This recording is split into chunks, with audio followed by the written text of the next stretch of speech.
የዚች አስገራሚ ሴት ታሪክ ከእስራኤል ሃይፋ ይጀምራል።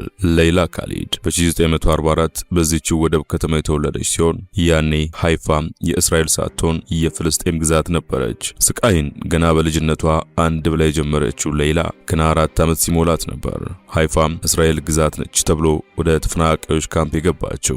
የሃይፋ በእስራኤል ስር መጠቅለልን ተከትሎ ከሆሎኮስት የተረፉ አይሁዶች ጉዞ ወደ እናት ሀገር ብለው ሃይፋን አጥለቀለቋት። በወቅቱ የአክራሪ አይሁዶች እንቅስቃሴም ለአካባቢው አረቦች ትልቅ ፈተና የነበረ ሲሆን በተለይ ስተርን ጋንግ የሚባለው ቡድን ስዊድናዊ ዕውቅ ዲፕሎማትና የመጀመሪያው የእስራኤልና ፍልስጤም አሸማጋይ ካውንት ቤርናርድቴን በመግደል የሚታወቀው ቡድን ብዙ አረቦችን በየመንደራቸው እየሄደ ይጨፈጭፍ ነበር። ትንሿ ሌላና ቤተሰቦቿም እንደማንኛውም አረብ ሕይወታቸውን ለማትረፍ የተወለዱበትን ቄና ሀገራቸውን ጥለው መሸሽ አማራጭ የሌለው ግዴታ ሆነባቸው።